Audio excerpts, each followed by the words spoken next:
ओम शांति। आज 20 जनवरी 2024 के बाबा के अनमोल मधुर महावाक्य सुनेंगे।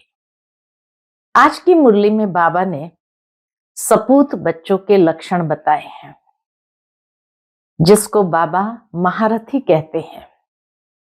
तो बाबा कहे, ऐसे सपूत महारथी बच्चे वही है जो अच्छी रीति पढ़ते और पढ़ाते हैं, जिन पर बृहस्पति की दशा है, जो अपनी और सर्व के कल्याण की या सर्व के उन्नति का सदा ख्याल रखते हैं। यज्ञ सेवा में जो सदा अपनी हड्डियां देते हैं और बाबा के हर कार्य में मददगार बनते हैं, ऐसे बच्चों को ही बाबा महारथी या सपूत बच्चे कहते हैं। बाबा कहे, बच्चे तुम कल्याणकारी बाप के बच्चे हो, तो तुम्हारा कर्तव्य है कि सर्व का कल्याण करना, सबको बाप की याद दिलाना और ज्ञान दान करना। तो ये है सपूत बच्चों की निशानी। सुनते हैं आज के बाबा के अनमोल मधुर महावाक्य। ओम शांति। मीठे बच्चे, तुम कल्याणकारी बाप के बच्चों का कर्तव्य है सर्व का कल्याण करना, सबको बाप की याद दिलाना और ज्ञान दान देना। आज की मुरली से प्रश्न है, बाबा महारथी किन बच्चों को कहते हैं? उनकी निशानी क्या होगी? उत्तर है, जो अच्छी रीति पढ़ते और पढ़ाते हैं, जिन पर सदा बृहस्पति की दशा है, जो अपनी और सर्व की उन्नति का सदा ख्याल रखते हैं, जो यज्ञ सेवा में हड्डियां देते हैं, जो बाप के कार्य में मददगार रहते हैं, वह है महारथी। ऐसे महारथी बच्चों को बाबा कहते, यह है मेरे सपूत बच्चे। ओम शांति। आजकल बच्चे शिव जयंती के लिए तैयारियां कर रहे हैं, कार्ड आदि भी छपाते हैं। बाप ने समझाया तो बहुत बारी है, सारी मुख्य बात गीता पर है। मनुष्य की बनाई हुई गीता को पढ़ते पढ़ते आधा कल्प नीचे उतरते आए हैं। यह भी तुम बच्चे समझते हो, आधा कल्प है दिन, आधा कल्प है रात। अब बाबा टॉपिक देते हैं, उस पर मंथन करना पड़े। तुम लिख सकते हो, भाई और बहनों आकर समझो। एक गीता शास्त्र है ज्ञान का, बाकी सब शास्त्र है भक्ति के। ज्ञान का शास्त्र एक ही है जो पुरुषोत्तम संगम युग पर बेहद का बाप परम पिता परमात्मा त्रिमूर्ति शिव सुनाते हैं। बाबा कहे, बेहद का शास्त्र ज्ञान का एक ही है जो पुरुषोत्तम संगम युग पर बेहद का बाप परम पिता परमात्मा त्रिमूर्ति शिव सुनाते हैं। या तो लिखना है, ब्रह्मा द्वारा सुना रहे हैं, जिससे 21 जन्म सदगति होगी। ज्ञान की गीता से 21 जन्म का वर्षा मिलता है। फिर 63 जन्म भक्ति की गीता चलती है, जो मनुष्य की बनाई हुई है। बाप तो राजयोग सिखलाकर सदगति कर देते हैं, फिर सुनने की दरकार नहीं रहती। इस ज्ञान की गीता से दिन हो जाता है। यह ज्ञान का सागर बाप ही सुनाते हैं, जिससे 21 जन्म गति सदगति होती है, अर्थात 100% पवित्रता सुख शांति का अटल अखंड सतयुगी दैवी स्वराज्य मिलता है। 21 जन्म के लिए चढ़ती कला होती है। मनुष्य की बनाई हुई गीता से उतरती कला होती है। भक्ति की गीता और ज्ञान की गीता पर अच्छी तरह विचार सागर मंथन करना है। यह मूल बात है जो मनुष्य नहीं जानते। तुम लिखते हो त्रिमूर्ति शिव जयंती, सो श्रीमद् भगवत गीता जयंती, सो सर्व की सदगति भवंती। बहुत अच्छी तरह से तीनों को बाबा ने जोड़ा कि कैसे शिव बाबा आकर गीता ज्ञान देते, जिस गीता ज्ञान से ही हमारी सदगति हो, भवंती। तो बाबा कहे तुम लिख सकते हो त्रिमूर्ति शिव जयंती, सो श्रीमद् भगवत गीता जयंती, सो सर्व की सदगति भवंती। यह भी सुना सकते हो कि शिव जयंती सो विश्व में शांति भवंती।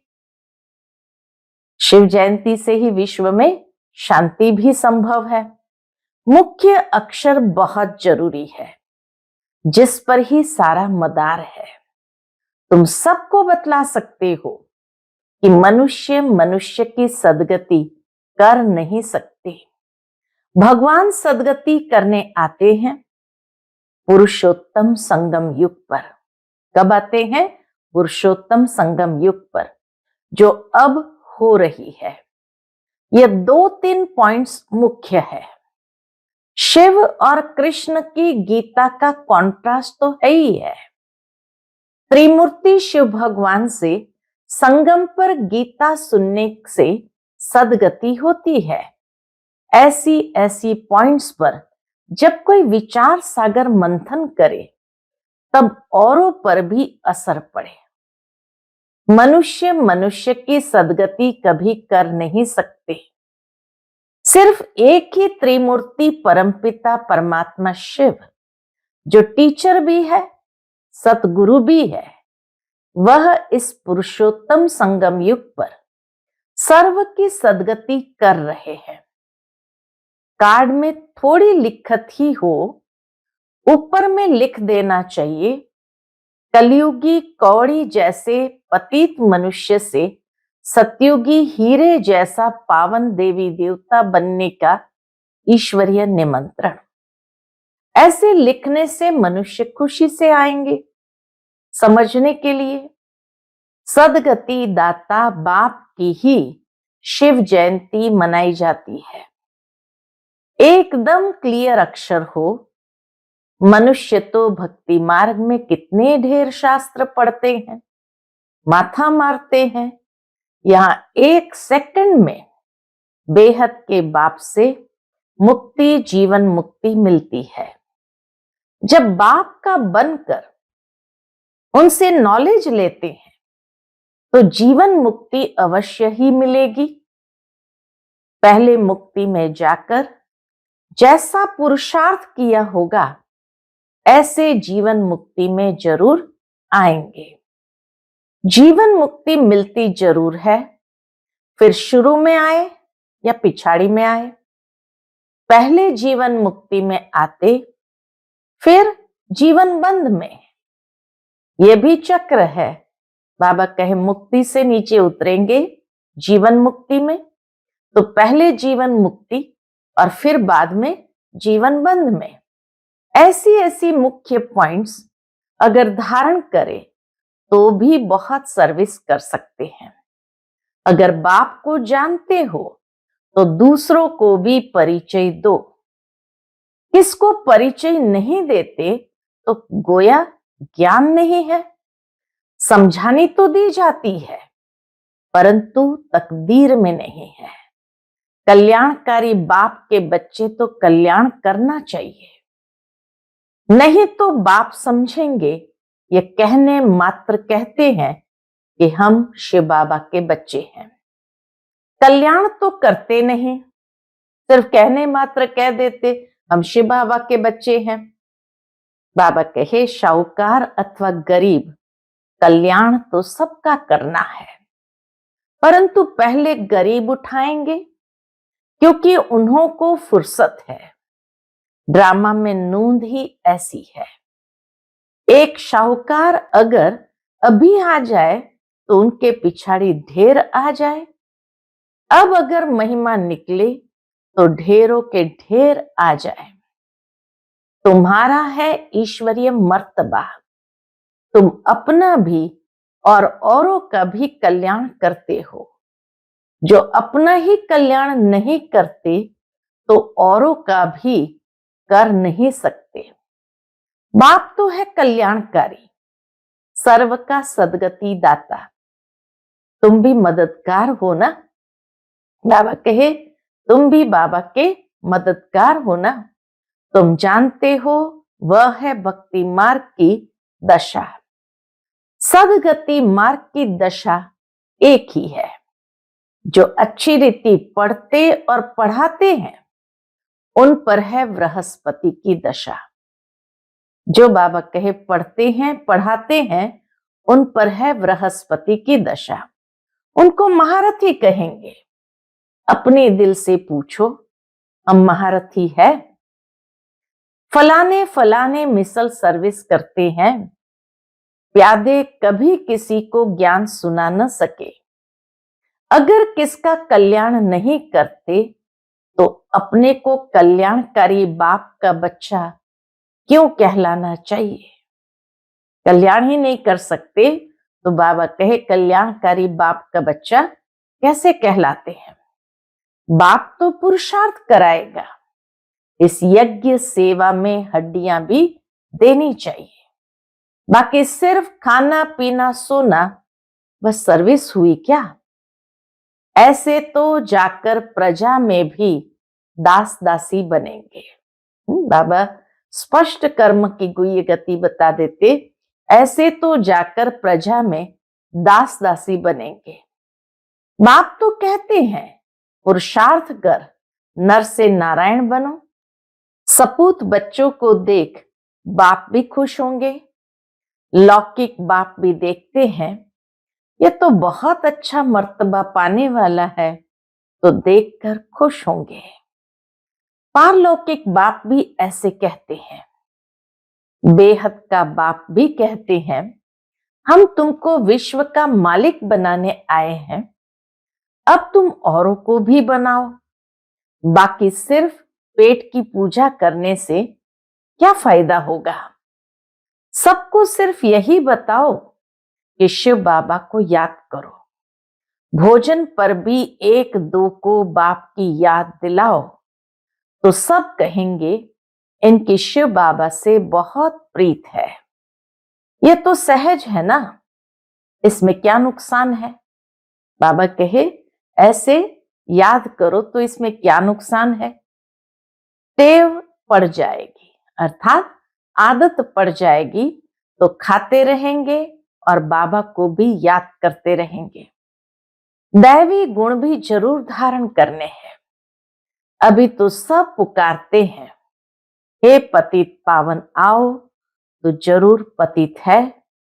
शंकराचार्य भी शिव को याद करते हैं क्योंकि वही पतित पावन है। आधा कल्प भक्ति करते हैं फिर भगवान आते हैं।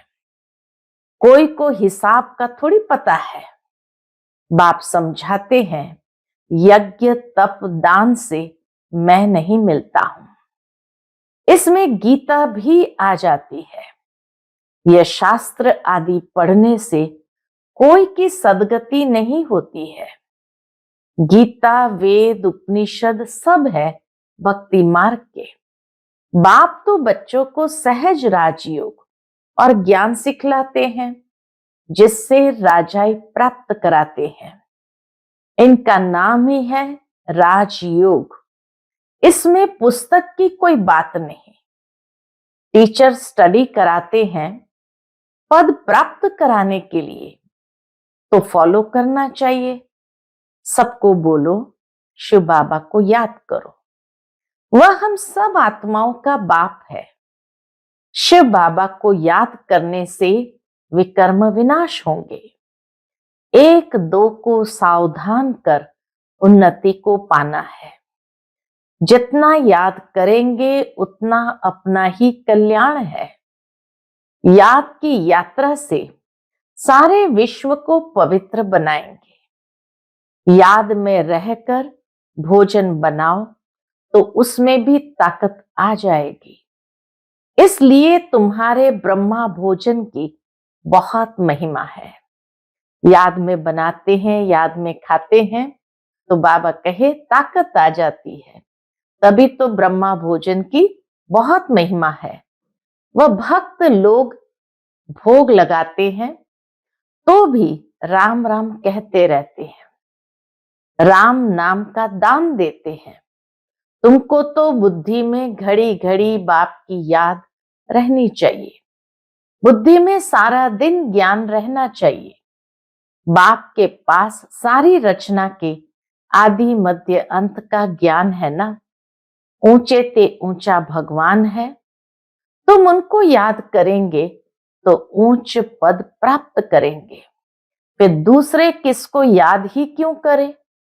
बाप कहते हैं सिर्फ मुझे याद करो, तो दूसरे सब छोड़ने पड़ते हैं। यह है अव्यभिचारी याद। अगर याद नहीं पड़ती तो गांठ बांध लो।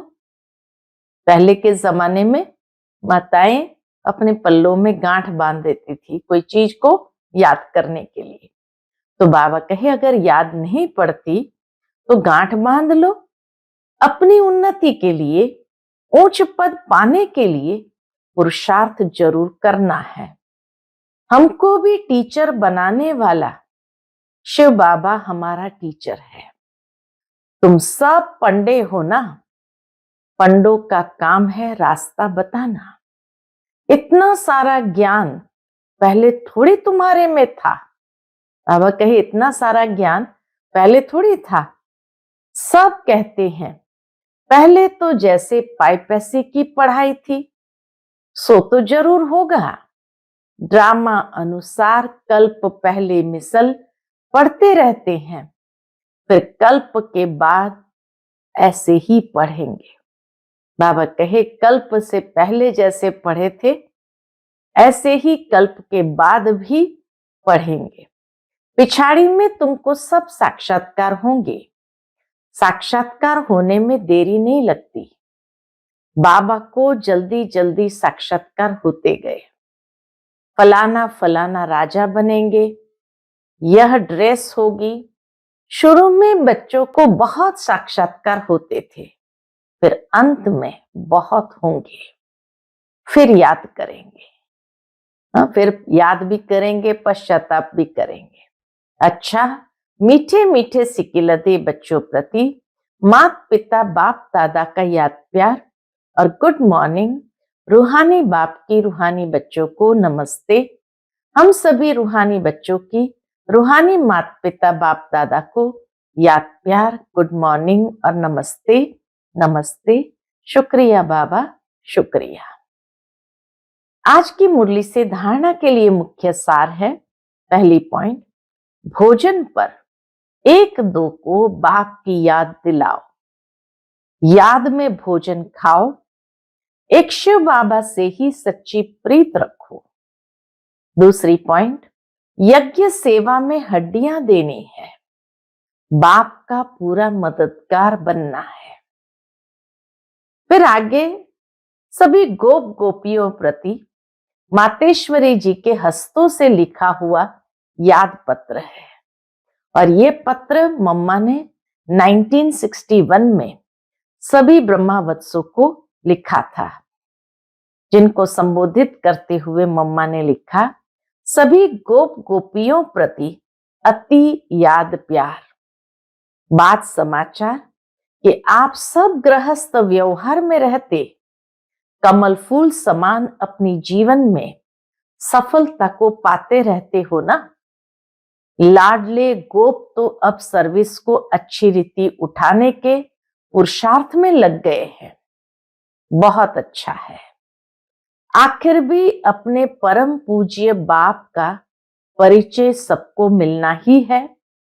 यह तो जानते हो कि इस उच्च प्राप्ति को फोटो में कोई ही पा सकेंगे, परंतु ऐसे फूल जरूर निकलेंगे। तो मम्मा ने कहा परंतु ऐसे फूल जरूर निकलेंगे तो ना। अच्छा, तेज रफ्तार से सर्विस को बढ़ाते चलो। खजाना अविनाशी ज्ञान धन का तो बहुत अनोखा है, अखुट है, जो बाप द्वारा सभी बच्चों को मिलता ही रहता है। कोई इसे प्राप्त कर ले तो जन्म जन्मांतर के लिए माला माल बन जाए। यह चीज ही ऐसी है। कहो लाडले गोप गोपियां, ठीक बात है ना? ये इतना अनमोल खजाना ज्ञान का हम सभी बच्चों को प्राप्त हुआ है। आप सभी गोप गोपियां अतीन्द्रिय सुखमय जीवन के अनुभव से जीवन बिताते चलते चलो। देखो लाडले गोप गोपियां, अब इस ब्राह्मण कुल की वृद्धि होने में ही सबका कल्याण है।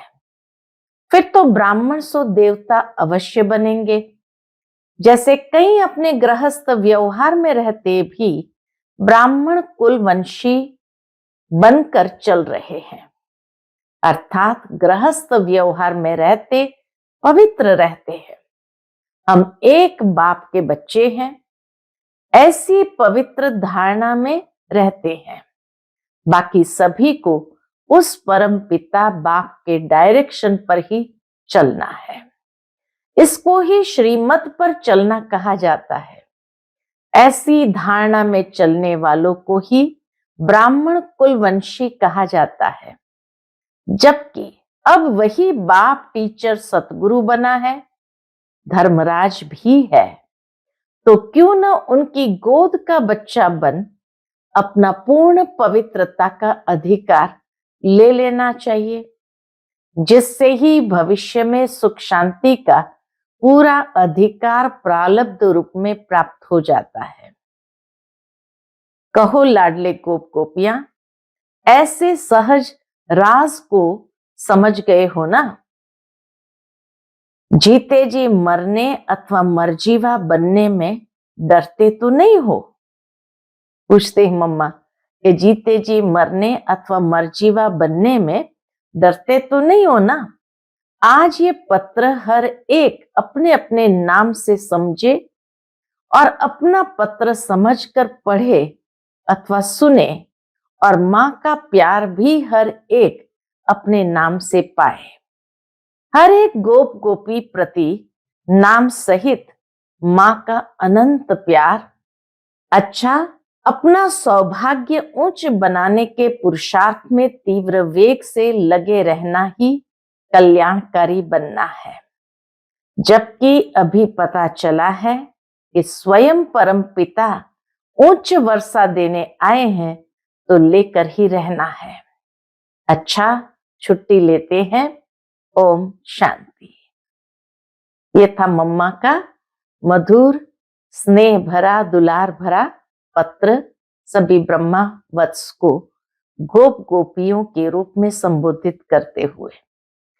आज का बाप दादा का मधुर वरदान हम बच्चों के प्रति है, अविनाशी प्राप्ति के आधार पर सदा संपन्नता का अनुभव करने वाले प्रसन्न चित्त भव। अविनाशी प्राप्ति के आधार पर सदा संपन्नता का अनुभव करने वाले प्रसन्न चित्त भव। संगम युग पर डायरेक्ट परमात्मा प्राप्ति है। वर्तमान के आगे भविष्य कुछ भी नहीं है। इसलिए आपका गीत है, जो पाना था वो पा लिया। इस समय का गायन है, अप्राप्त नहीं कोई वस्तु ब्राह्मणों के खजाने में। ये अविनाशी प्राप्तियां हैं। इन प्राप्तियों से संपन्न रहो तो चलन और चेहरे से सदा प्रसन्नता की विशेषता दिखाई देगी। कुछ भी हो जाए, सर्व प्राप्तिवान अपनी प्रसन्नता छोड़ नहीं सकते। सर्व प्राप्तिवान अपनी प्रसन्नता छोड़ नहीं सकते। आज का स्लोगन है, परमात्मा प्यार के अनुभवी बनो तो कोई भी रुकावट रोक नहीं सकती। परमात्मा प्यार के अनुभवी बनो तो कोई भी रुकावट रोक नहीं सकती। आज का अव्यक्त इशारा, अव्यक्त साइलेंस द्वारा डबल लाइट फरिश्ता स्थिति का अनुभव करो। कोई भी आपके समीप संपर्क में आए तो महसूस करे कि यह रूहानी है, अलौकिक है। अपने पूर्वजपन की स्मृति से सभी आत्माओं की पालना शांति की शक्ति से करो। आपका फर्ज है अशांति के वायुमंडल में आत्माओं को शांति का दान देकर उनमें शांति की, सहन शक्ति की हिम्मत भरना। इसके लिए अपनी वृत्ति द्वारा, मनसा शक्ति द्वारा विशेष सेवा करो। लाइट हाउस बन सर्व को शांति की लाइट दो। बाबा कहे, लाइट हाउस बन सर्व को शांति की लाइट दो। अच्छा, ओम शांति।